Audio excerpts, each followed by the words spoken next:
龙庭看着他，在心里叹气，他是真不懂还是假不懂？不过他也没有明明白白地说出来。结婚还早，等我报了大仇再说吧。龙庭坐正了身子，没有再靠着初九。当年的那些知情人或者参与者，死得七七八八了，就算还活着的，他们的嘴巴也牢得很，很难撬开。事情过去了几十年，我想搜集证据太难了。龙庭一副愁眉苦脸的样子，英伯他们怎么救？不帮我搜集一下证据呢？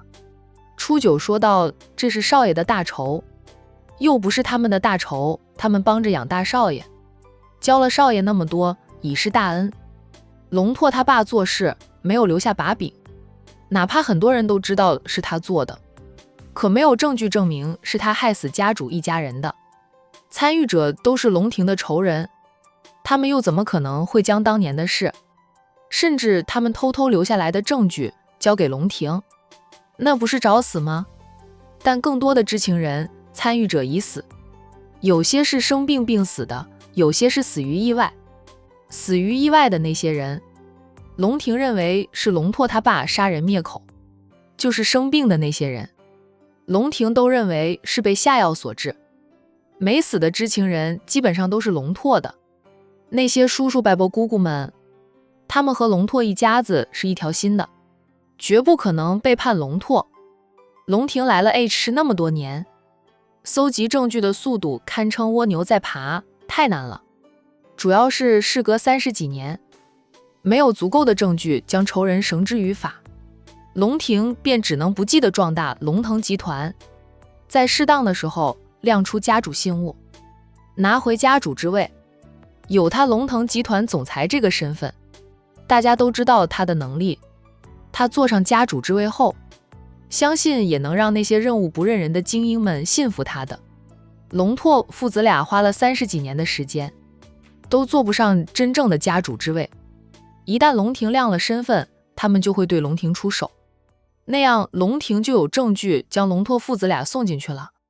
但只是父子俩远远不够的，当年的事可不是父子俩就能做到的，参与者太多了，那也是龙庭准备的下策。虽说是下策，他也准备了多年。如今龙腾集团已经追上龙氏集团，龙庭计划暑假过后就亮出家主信物去接管龙氏家族了。在 H 市经营了多年，他的人脉，他的势力，他在 H 市的社会地位足够震慑龙氏族人。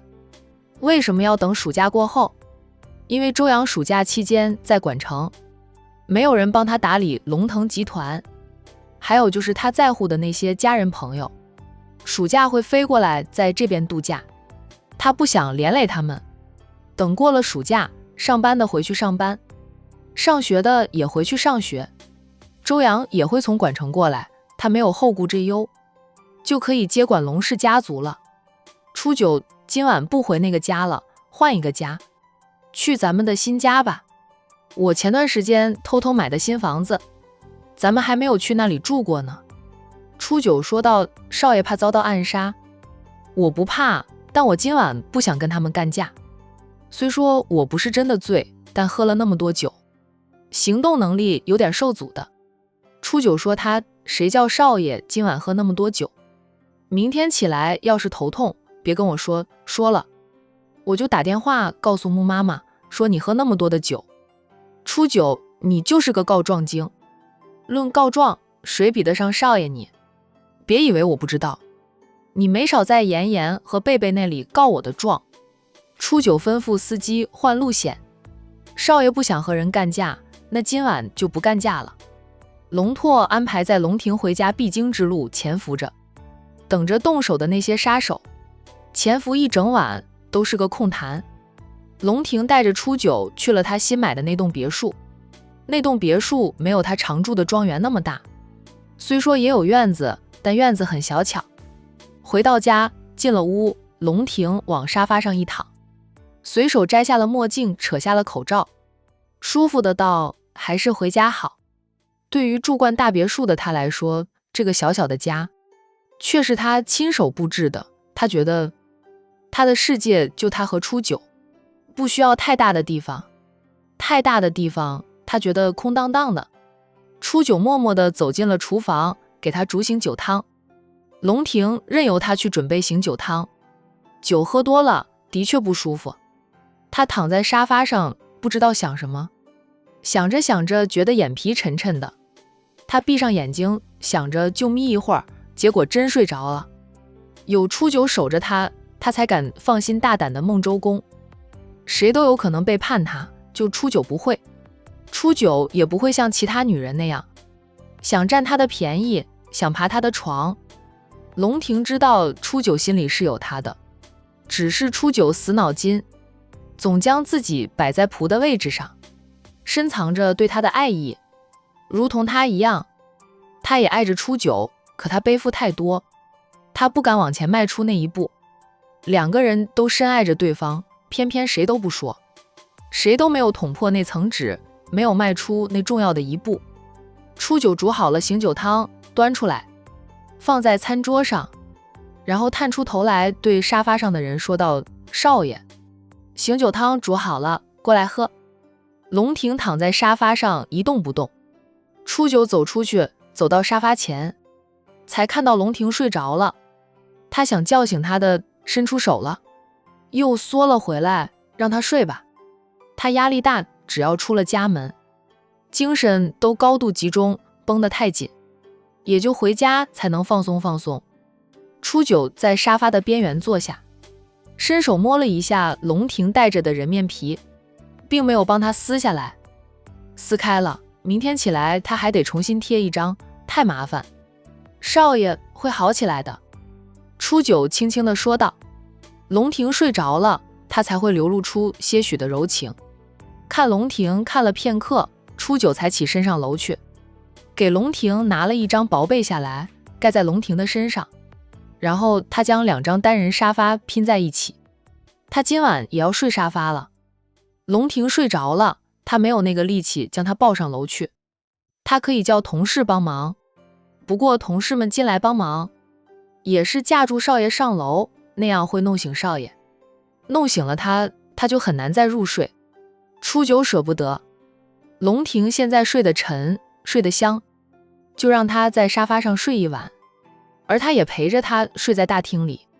有什么动静，他能第一时间知道。真正的贴身保镖就是这样。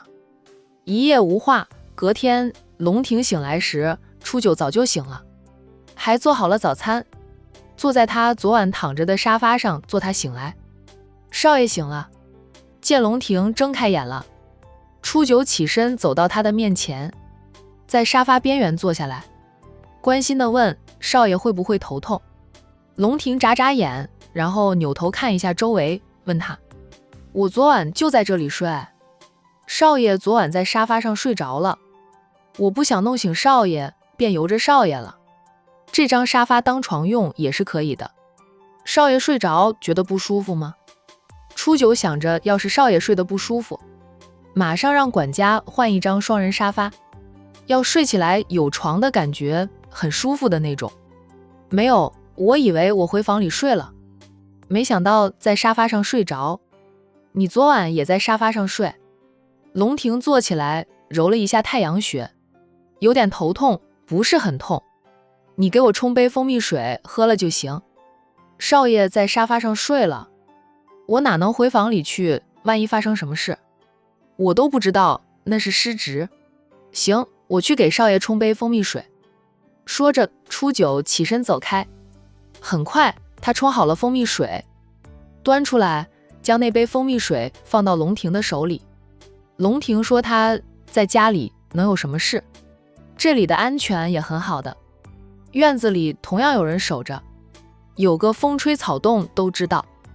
我是大男人，皮粗肉厚的，睡一下沙发没事，你女孩子别睡沙发，始终没有床上舒服，以后再发生这样的事，你不用管我，给我盖张被子就行，你回房里去睡。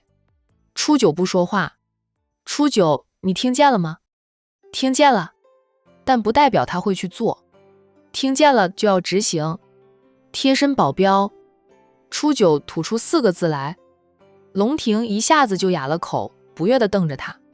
初九不怕他的瞪视，他是他的贴身保镖，他睡大厅，他就跟着睡大厅，不想让他睡大厅，他就不要喝醉。早餐已经做好，我吃过了。少爷喝了蜂蜜水便吃早餐，我出去运动运动。说着，初九扭身走了，留下龙婷在生闷气。他喝了半杯的蜂蜜水后，拿出手机想打电话给君言，想了想后改为发信息，问君言：妍妍有空吗？君言很快回复他：我在去公司的路上，有事就说，爬紧时间，还有10分钟我就到公司。到了公司，他就没有时间搭理这个哥哥了，是不是又跟我九姐闹了？君言发来语音信息问龙婷：九姐就那样的脾性，你又不是不知道，跟他闹什么呀？你又闹不赢他。龙婷失笑地问妹妹：难道我找你，就是你九姐跟我闹吗？君言不客气的道：不是与九姐有关的，你都不会找我，除了九姐你没有办法，还有什么事能难倒你？说吧，九姐今天是不肯和你同桌吃饭还是怎么了？龙婷说道：不是，哥是真的想你了，给你发个信息问问你的近况而已，我当哥哥的关心一下妹妹不行吗？君言呵呵2声，没有反驳龙婷，但他那呵呵2声明显就是不相信龙婷说的话。这个哥虽说不跟他一起长大，但认识了几十年，什么德性君言清楚得很。别看他在 H 市依附神秘莫测，高高在上的样子，其实他不是那种脾性的人，他是个爱玩爱疯的人。有空过来玩。龙婷不知道说什么，只能那样说一句。君言说道：没空。龙婷，贝贝都来度假了，你们也很久没有见面了吧？过来玩，大家也能聚一聚。贝贝昨晚才跟我通了电话，他说他再玩上1周就来我公司上班，跟着我学习，我和他能聚1-2个月的时间，不必特意飞那么远。龙婷愣了一下，问道：贝贝说要去你公司上班，他不是说自己找吗？我要给他安排。他拒绝了，他六叔说给他安排，他也拒绝。他是自己投的简历啊，我公司录取了他，他是打假期工的，先干一段时间，干得好，等他毕业了，随时可以进我公司。我又没有给他开后门。君言向来公事公办，哪怕他和贝贝姐妹情深，也不会给贝贝开后门。贝贝想进风尘集团上班，可以投简历过来，凭真本事进风尘集团。他还特意和贝贝说了，过来上班时不要暴露他的真实身份。虽说他和贝贝认识了20多年，姐妹情深，但贝贝没有去过风尘集团，战家对贝贝保护得好，风尘集团除了君家的人就没有认识贝贝的，贝贝完全可以隐瞒身份进公司学习。龙婷笑道：你不给贝贝开一下后门呀？贝贝不需要开后门，他有那个能力，我相信他。贝贝不像他是大姐大，上面有7个哥哥，大家都疼着贝贝，但贝贝并不娇宠，跟他的哥哥们一样，10几岁开始，只要学校放长假，就会进入战氏集团的分公司打假期工，从基层做起，学会了很多东西。贝贝跟他说过的，也要当女强人。龙婷笑：贝贝最崇拜的人就是你了，知道你这般相信他，他肯定会很开心的。妍妍，你们女孩子都喜欢什么东西？哥想给九姐送礼物吗？九姐喜欢什么，你就送什么得了。龙婷默了默后说道：她喜欢干架，她性格如男儿，但她毕竟是女孩子，我想你们女孩子喜欢的，她应该也会喜欢的。君言说道：哥，这件事我帮不到你，我觉得送礼物就要送她喜欢的，但哥说她喜欢干架，我就不知道了。女孩子大多数喜欢什么，你去问贝贝吧，我不能代表他们，我的喜好跟他们不一样的，他们喜欢的我都拥有。还拥有很多，不需要人送给我。龙婷哑了哑口，好吧，问错对象了。这样的事是该问一下贝贝的。妍妍属于女强人，她喜欢的跟别人不一样，而别人喜欢的鲜花呀、珠宝首饰呀，君妍多得很。